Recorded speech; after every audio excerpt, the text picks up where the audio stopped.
we've got this huge area of national parks being developed in Chile, and it's going really, really well. Some of you may have heard of the Ruta de los Parques or Parque Nacional Patagonia. All of that stuff is right around where our particular property is. So it's a good place to be there. It's very private. There's not a lot of people there. So when you go there, you feel on your disconnected, I guess, but connected in a way that is not connected to your cell phone. And it's just really pristine and beautiful. And people are great. And so that's why we chose Patagonia. And then our vision for the project really was to, I sort of mentioned in the beginning, we want to share our love for Patagonia, the environment itself, but also the people. And so we just wanted to create a space that was, not just a destination, because there is destinations there for fly fishing lodges, for example, or specialty lodges. People come in and they experience one thing and they leave. We wanted people to come in and experience the entire culture and all that Patagonia has to offer. So that was our vision for the project. How am I doing, Daniel? You're doing great. All right.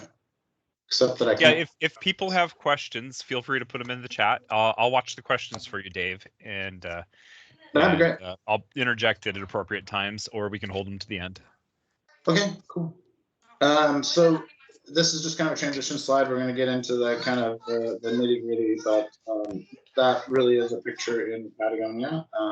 The stars are amazing. Light pollution is nil, and it's just a beautiful, wonderful place to visit. So here we go with our lifestyle project. And by the way, I think my partner Maria is on the line too. So I don't know if she's going to be able to join.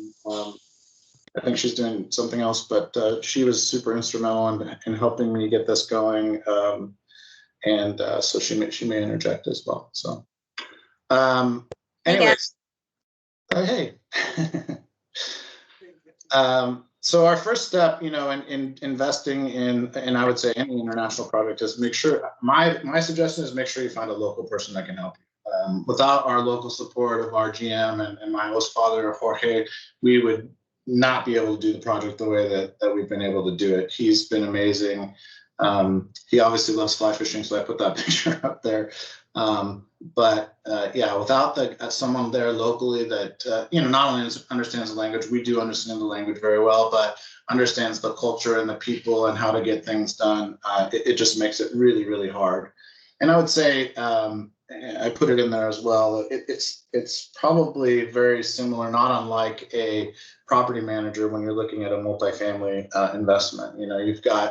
If you have the right property manager, that's going to make your multifamily investment that much better. And if you have the right local people helping you out, if you're going to invest internationally, it definitely is going to make a huge difference. So with the help of Jorge, then we decided, okay, great, let's go see what we can do and find some property. And in fact, the first time I took Maria down, I wanted to go and show her everything that Patagonia had to offer. And she said, let's go find property first, and then we can visit everything else later. So that's what we did. I keep going the wrong way here. So funny story about finding the property, which I'll get into after we decided on kind of what was important to us. We wanted to be within an hour's drive of the airport. We wanted to be on the waterfront. And an hour's drive of the major town of Coyhaique. And then we wanted to have access to our property. So there's plenty of properties you can find down there that aren't accessible right now, or you have to take a horse or something like that. And so we wanted our property to be able to be accessed via, a four-wheel drive truck. And then we wanted something waterfront with, about 400 to 500 feet of shoreline. And so we just decided that those were our requirements. That was what we wanted to do. Again, a lifestyle type of investment. And we ended up finding some properties. It was super challenging because at that time, I would say that it's getting better, but the real estate agents are few and far between in this region. And so a lot of people were just selling word of mouth. And some of them were savvy enough to know to put that up online. There's a particular online site that they would post to. And so we contacted these people, and I think this is a great story to tell. I'm sure other people have similar experiences around the world. But when we were there, we found one property. It was listed within our price range, and it had all the requirements. And so we said, all right, we'd like to go look at it. We talked to the lady on the phone, and she said, here's her directions.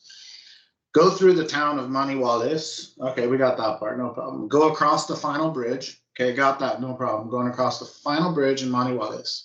Take a left there at the fence, or follow the fence down. You're going to come to another wire fence. Go through that fence. When you, and I'm not kidding. When you see the black horse, keep going until you see the chicken coop up on the hill. Take a left, go down until you get to the water, and that's our property. Well, those stories were very similar to a lot of the stories that we had when we were trying to find property there. So we spent full days driving around Patagonia on roads like you can see there, where it was absolutely beautiful and we loved it, but really not ending up and knowing what piece of property we were getting and what we were making an offer on. So again, having locals, and even our local guy had a hard time, but having locals or an agent or someone that can help show you what's going on would be really good, especially if you're investing in some places remote as Patagonia. All right. I got it right that time.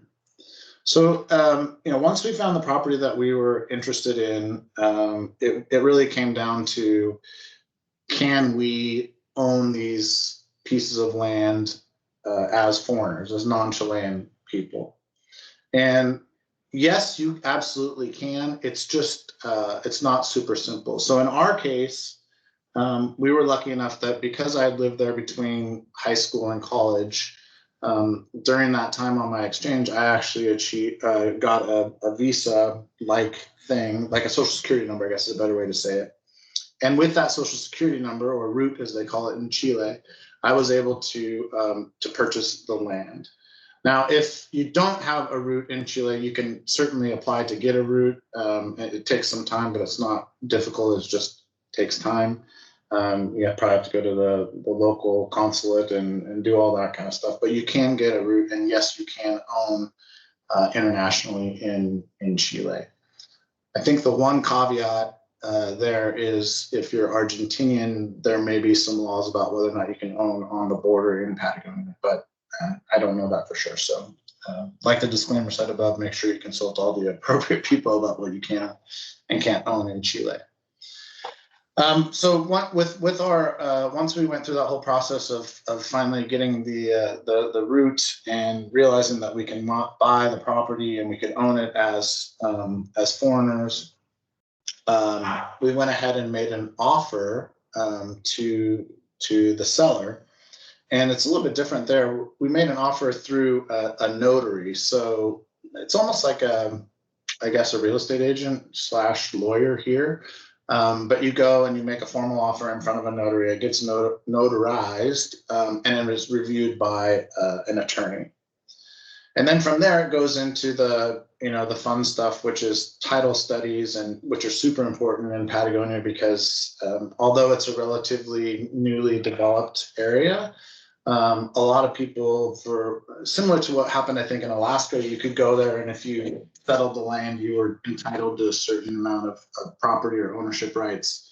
And so we had to have a title study to make sure that the land that we were buying was actually owned by the other people and they could sell it to us. And so we went through that whole process and hired lawyers and found out that yes, it was. And so that was great. And then when it came time to do the funds transfer, the fun part, so to speak, we had to really work again with an attorney, and we wanted to make sure that we were sending the money down and it was being received by the right person, and that they were going to sign off on the documents so that we would be the right owners, and it's cash only, right? There's no there's no financing in this case. And so that was a little bit nerve-wracking. Sent a bunch of money over a wire and hoped that they got to the right place, and that our attorney signed correctly, and we'd be owners of the land. But it all worked out great, and we became owners of some lakefront property in Patagonia. So that was really kind of the purchasing foreign property piece. In Patagonia particularly, I have a bullet in there about the lot lines. They had not done a really good job of surveying and plotting out their lands, and so I guess the recommendation from the locals there was, if you think this is your lot line, then put a fence up and it becomes your lot line. So we had some interesting stories there. And by the way, there's way more details on all this stuff that I can go into if people are interested. But for purposes of this, we'll just keep moving forward.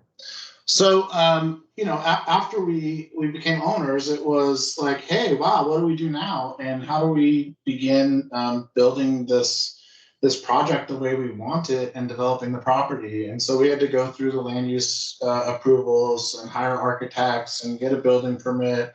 We actually formed a company there that was going to be responsible for hiring the contractor and all that good stuff. And so fairly similar to what you would do in the States if you were going to be developing a property here in the States, just that we were doing it in Patagonia, halfway around the world. So the pictures there, that's funny story, but that is that's putting in the road. So we had 4-wheel drive access to our property, but we didn't have a road built into where we could put the cabins and the lodge, and so we put a road in. That's just Monday morning traffic there on the right with the cows on the way to work. That's pretty typical there in Patagonia. And there you can see we've got the building going up, the footing for the base that we are going to put the containers on. And I guess I have skipped over the kind of one of the most important parts, which is the bottom right there. When we were doing this, it was really important to us that we did it from the most, I guess, ecological conservation, reducing our carbon footprint way possible. And so we decided that shipping containers would be the way that we would build, because, and not new shipping containers, but shipping containers that were sort of destined for, some boneyard, so to speak. And so we purchased and went through the process of buying about 18 shipping containers, and started converting them to cabins in the lodge. And so that's the picture on the right there with Maria and I on top of a couple of our containers as they were getting built. We built them off site and then brought them onto the land later. And we did that because it was closer to town of Coyhaique, so we could get builders. And also we realized that we could have less literal impact to the land if we did a lot of the building off site and then just brought the containers in and placed them where they needed to go. Hey, Dave, we've got a question from Jenny, who is curious about the price of land in Patagonia versus the US. I would say it's slightly cheaper, but not a lot cheaper. Certainly if you're talking lakefront land, I think it is cheaper lakefront land, but the difference is you can actually get it at a reasonable price. Like, it's available. There's a lot of it, so you can get it. Versus, like if you're trying to buy in Tahoe or even in the state of Oregon, there's just no more public land or private land available on lakes. So that's the biggest difference. But I wouldn't say it's a ton or a lot less expensive. Especially now. I mean, we bought 4 years ago, so prices just keep going up. We've got a few more questions coming in. You want to take them now or later? Sure. So Eugene is asking, I might have missed this. Was it fairly easy to research things like building permits, contractor pricings, everything that might be a big expense before making this decision? Yeah, so I wouldn't say it's easy, but it's very similar to the process that you would go through in the States. So you do have to know and submit with an architect your plans and what you're going to do and get approvals before you build. So I wouldn't say it's easy, but if you know if you have a lawyer and you have an architect, you can go ahead and move forward. But definitely not easy. They have a saying in Patagonia. I'll just get that out there. That is, "Los que apuran en la Patagonia pierden su tiempo," which means if you rush in Patagonia, you just waste your time. And they really take that to heart. They like to take their time. It's a very, very slow process, including building permits and et cetera, et cetera. Then Ashish is asking, and you might be coming up to this, but can you comment on property taxes and ongoing expenses? Yeah. So I'm not. I wasn't going to cover that. Again, it's I really looked at it from a lifestyle standpoint, but the property taxes are cheap, super cheap. Ongoing expenses in our case, because we're doing a development, so there's going to be operating costs. But I'm not going into that in the business model or any of those details on this presentation. Okay, that's all the questions.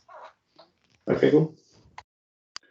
So the next step after we did get the permits and approval to move forward was to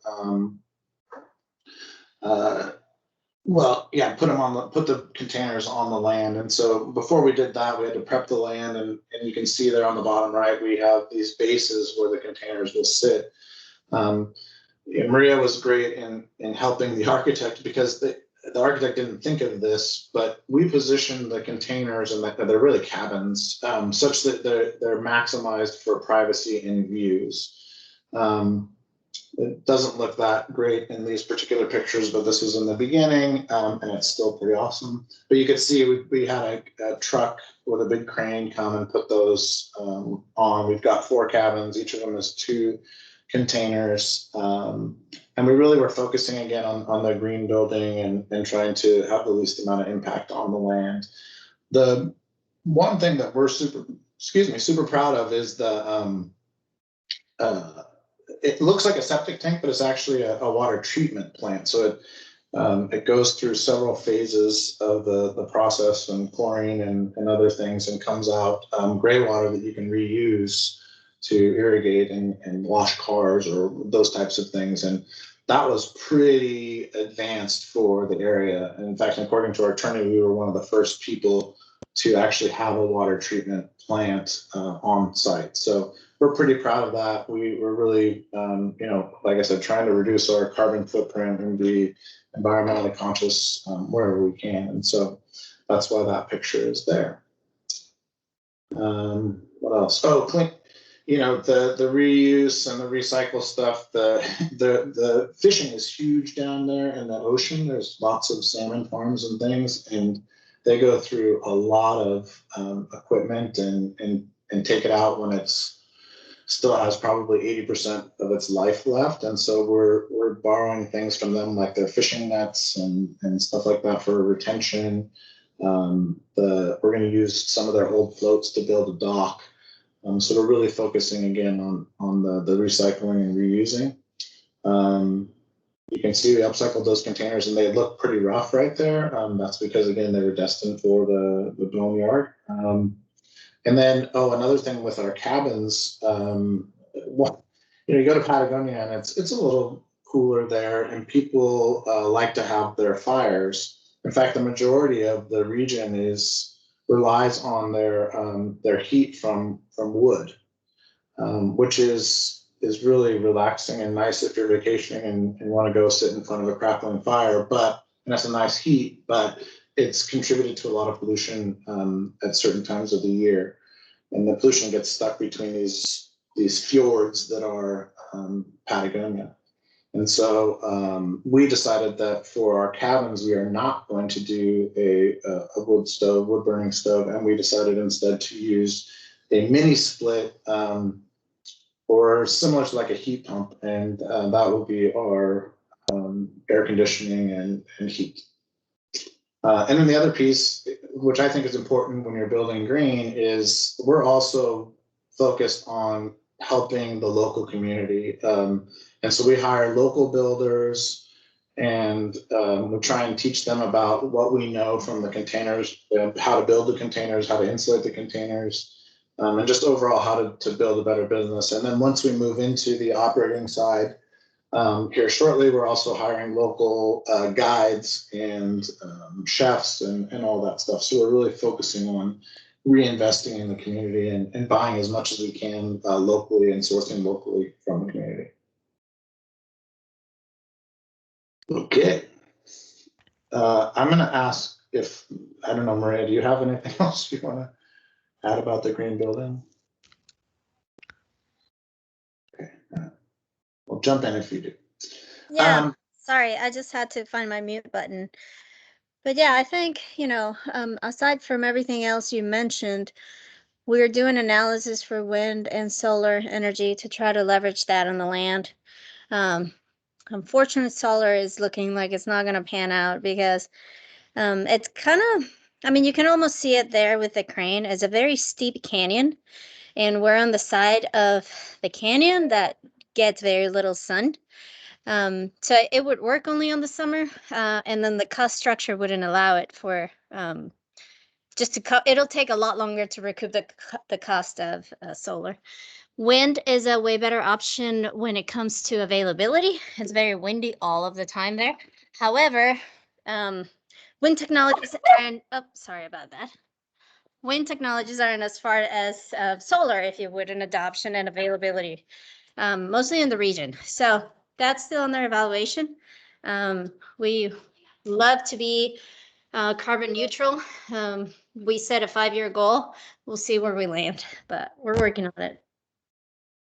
Yeah, really good points. And it was, again, hard for me to figure to know exactly what to put on the slides for you guys. But yeah, we are, wherever we can, we're trying to use solar and wind and even hydro to a degree. So we're at one end of this lake in this particular property where there's I'm thinking in Spanish, desagüe, where the lake drains into like a little river, and so there's actually some flowing water there that we can use to make a ram pump to bring water up to our tanks. So yeah, hydro, wind, solar doesn't look like it's going to work all the time, but we can supplement with solar. So really trying to be environmentally conscious, off grid as much as possible.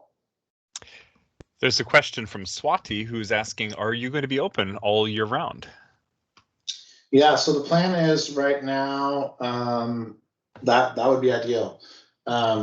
We will see if the demand is there. We will do it. We're certainly going to have a caretaker on site all year round, and so we may adjust our programs depending on the need. But yeah, TBD on that one.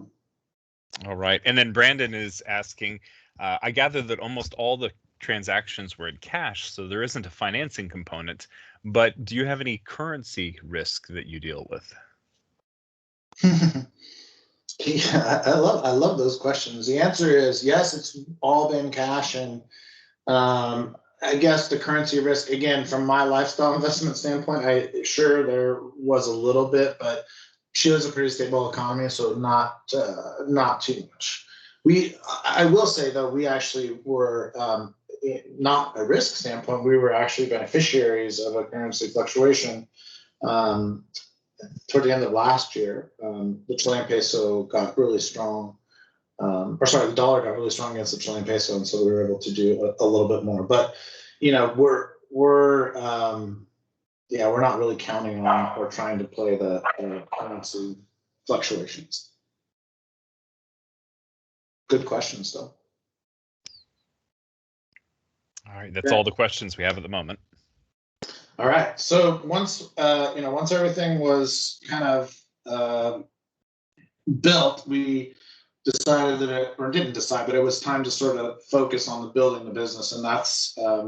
I mentioned it earlier, but it's not just fly fishing that we want to do. I love fly fishing, so we're sort of leading with fly fishing because fly fishing gets you into some pretty amazing parts of the world, and certainly in amazing parts of Patagonia. And so we're leading with that. But our guides are going to be multi-purpose guides. Concierge is what I like to call them, where you come to our property, you're going to get a guide and a 4-wheel drive truck, and you can drive to to the best fishing spots if you want to fish, or you can go visit the glacier. That's Keolat Glacier in Chile. You could go visit other glaciers. You can go incredible hikes. You can go kayaking. You can go rafting. You can go climbing. You can go mountain biking. Anything you can think of is what we're really trying to do. And then, from our perspective, we felt like the majority of our clients were going to be international, not Chilean. And so we're in the process of setting up a booking company here, or we've set up a booking company here in the States that will take the bookings. And there's kind of some interesting nuances there I won't get into, but certainly, kind of take a look at how you're going to handle money for running the business if you guys end up doing a business. And then, at the end, there's always and Daniel probably talks about this all the time, what's your exit strategy? And that's the bottom bullet there, is that at the end, if our exit strategy were to be to sell, is how do we repatriate those dollars into the States? And that is a super complicated tax question, and I'm not going to get into it, but that is our plan. At some point, we would sell the business and or the land, and look at repatriating those dollars into the States or somewhere else. Okay. Now, next steps for us. So this is just next steps. What are we looking to do? And Maria keeps telling me to slow down, but there are so many opportunities down there in Patagonia, and I meet new people all the time, and I really would love to continue to acquire more land and help with the conservation efforts that are going down there. So we're looking at maybe doing something like that, and then with our guides, I would like to. And we're planning to create a guides association. And their job really is to go around, at least in the fishing side, and educate people about fish and fishing and barbless hooks and how to return them back to the water to continue to have that fishery, and then cleaning up and garbage, lots of things that really haven't even been focused on in Chile. And so we want to look at creating a guides association to help make a good social impact in the community. And this is just a little quote. Our love for the region and desire to protect it and make experience its culture accessible to all who seek it is what drove us to create Eco Patagonia. And now I'm going to just go through a bunch of pictures. So Daniel, I think at this point I'm transitioning to pictures. All right. We can talk to, I'll just kind of talk to the pictures. Sure. We've got one question, a quick one, I think. Sure. Jenny is asking, when's the best time of year to visit? Yeah, great question. So it is Southern Hemisphere, so their seasons are opposite of my season. I don't know. I imagine we have people dialing in from all over. And so the best time of year to visit is, if you want sun, is probably December to March. But honestly, you can go there most anytime and really enjoy it. Just bundle up, and because even in the middle of the summer, which is like January there, February, you're gonna get these rains that come through, and wind and cold anyway. So anytime, but I would say most people typically go kind of that December to March timeframe.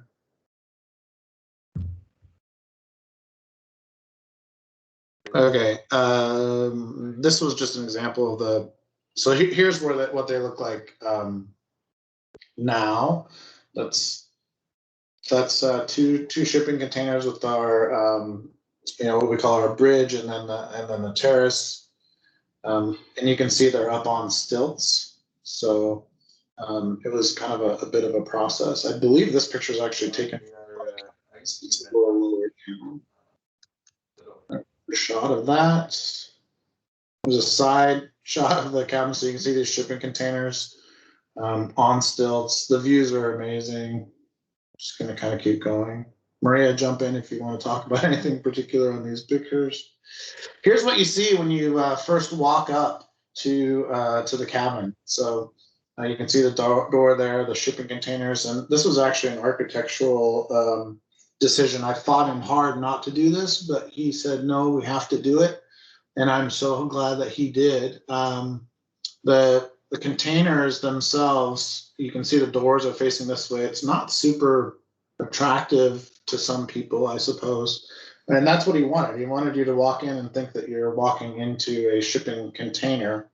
And so after you open this door here, you get this. And so here's the view that you get when you walk in. So quite, his vision was like, yeah, you think you're walking into a shipping container and voila, you're not.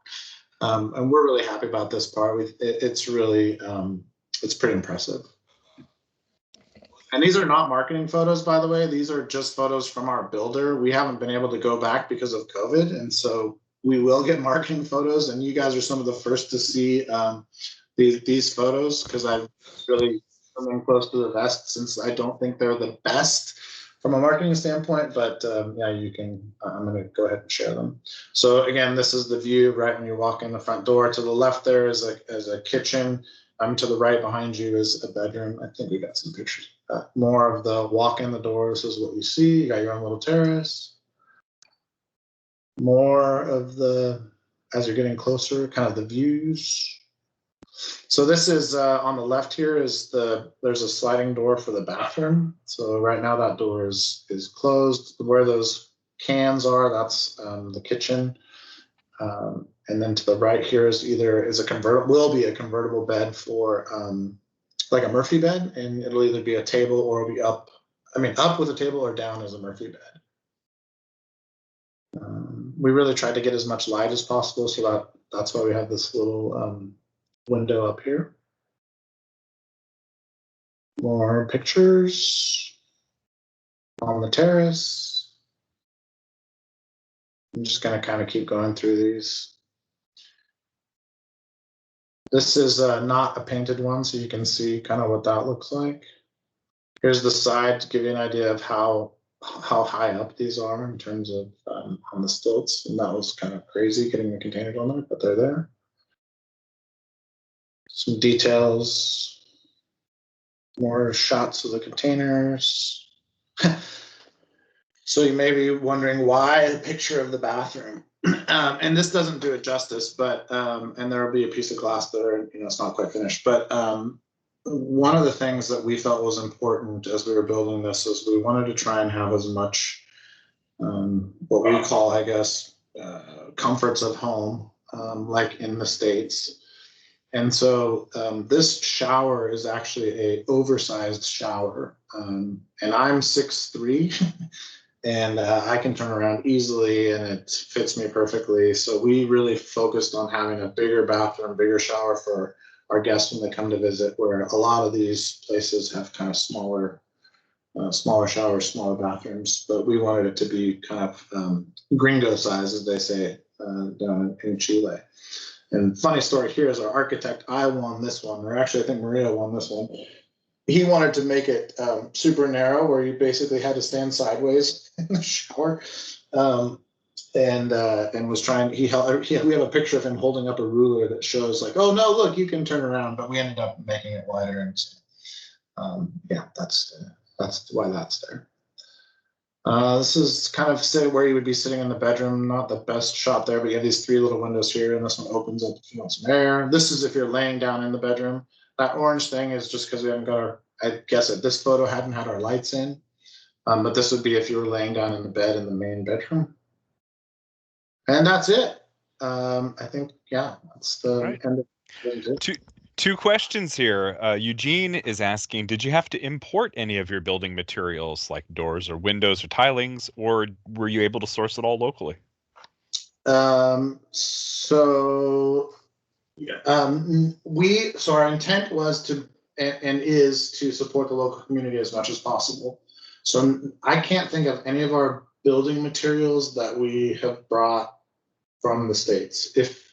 And we brought very, very little from the States. Like I remember bringing a digital not thermometer, tape measure, a digital tape measure. Like they didn't have that there, so I brought that down so they could use that. There were some. I brought some more tools than materials, but just tools that they weren't familiar with. Electric drills, right? They didn't have many of those, so we brought an electric drill. Yeah, that kind of stuff. But most of the materials we were able to source locally. We're starting to get a few more questions in now. One question here, how does the plumbing and drainage work in this remote location? And then the follow-up question is the next one. Where'd you get your electricity from? Hey, Dan, if I may jump in before we jump into those two questions on the sourcing of the materials, I would say that it's a really big challenge on the material side because this area is so remote. So most of the materials had to come from Santiago, and they either come on a truck, long lead times, or boat. Same thing, right? But we try to get everything local, like David said. We tried to use whatever they had. The challenge came not only on bringing the stuff to the land or to locally, but trying to bring the American comforts with what was local. So finding the right tiles, finding the sizing, finding the toilets, for example, or the sinks, or things that are more traditionally normal to us versus what you could find there. But yeah, we tried to do as much as possible locally. And if it wasn't within the very immediate town, then we brought it in from Santiago.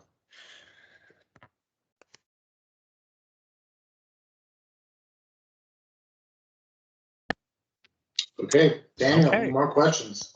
Yeah, how does the plumbing and electricity work? Oh, right. Sorry. Yeah, so, and Maria has a good point. Like what I meant when I said we're sourcing local, that meant Chile, not necessarily Coyhaique. And it is difficult to get stuff there. So like that planta tratamiento, Spanish, the treatment plant that we had, that came from Santiago. It was not local, which is why it was one of the first ones.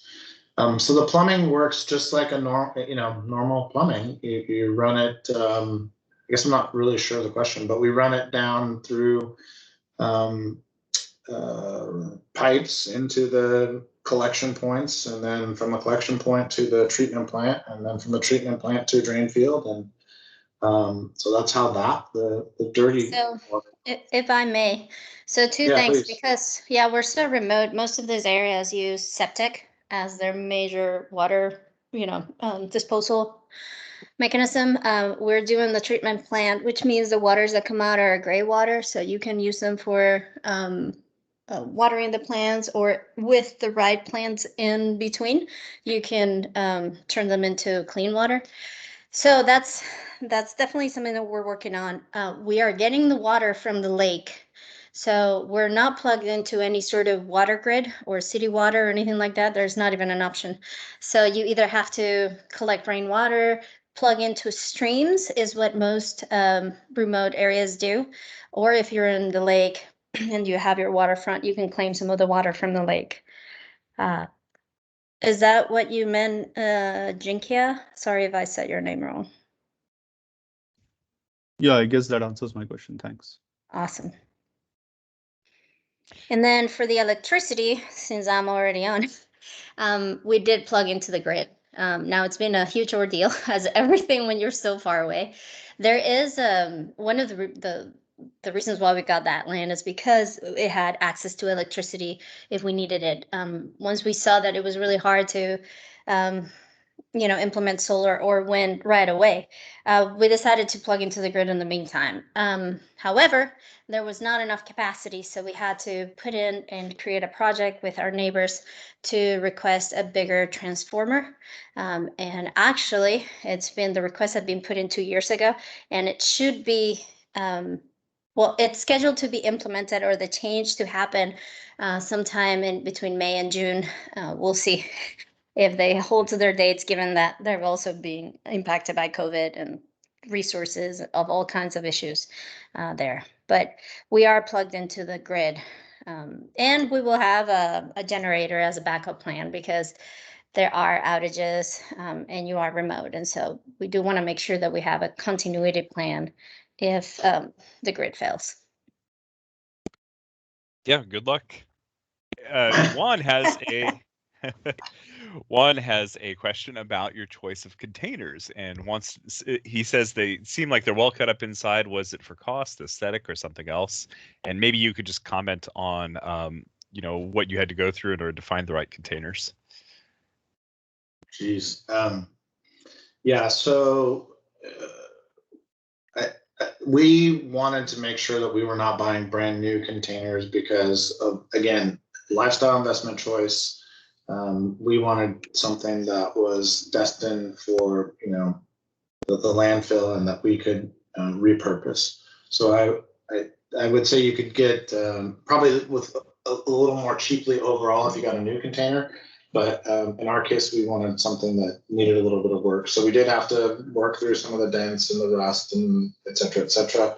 And in our case as well, we were not able to purchase 40-foot containers. We only could purchase 20-foot containers. And we have a ton of experience in containers. I can go into lots of different details about high cube and 20-foot versus 40-foot and refrigerated and all that stuff about container building if somebody wants to talk container building.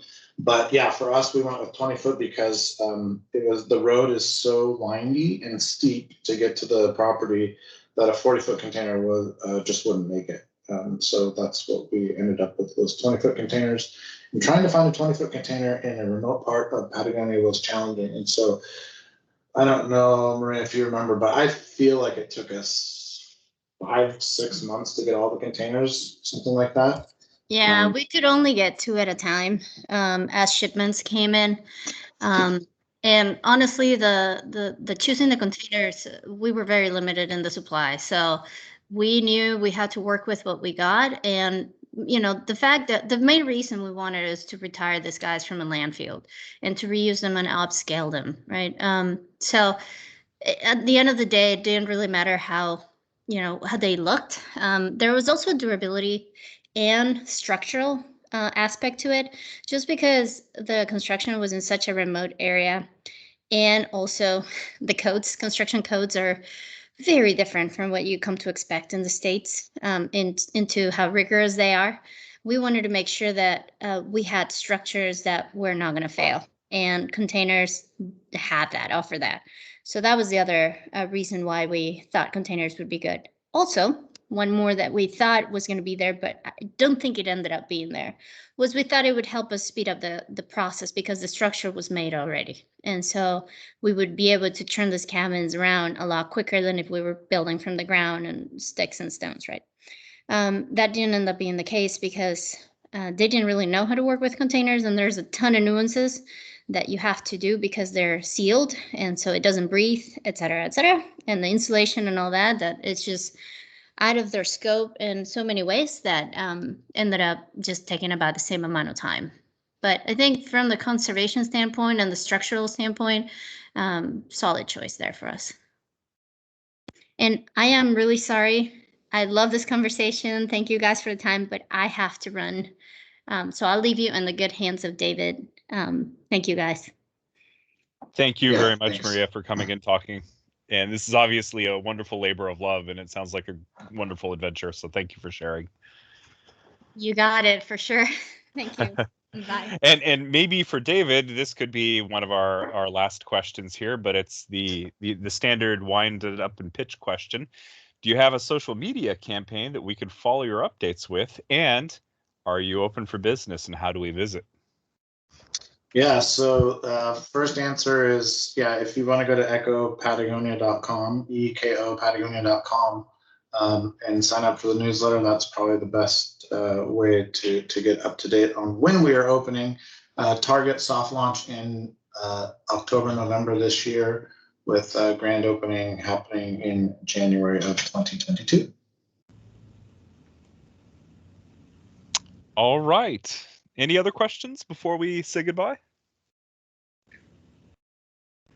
And actually, I do have one other question for the group. Did anybody happen to get a recording of last week's talk? I've been talking around to the leadership group, and I'm not sure that we have it. I'm hoping somebody out there did get it. If you did, please contact me.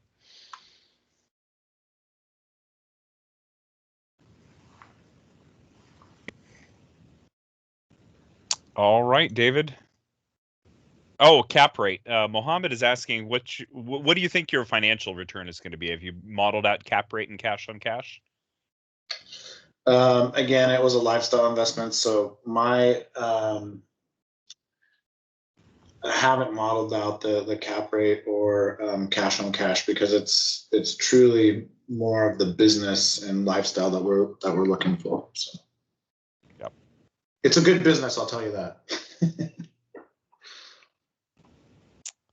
All right. Thank you so much for coming and sharing with us. And sounds like you've got a wonderful project here. Thank you, sir. Yeah, thanks for having me. And yeah, we'll talk soon. All right, everyone, have a wonderful weekend. Thank you. That was great.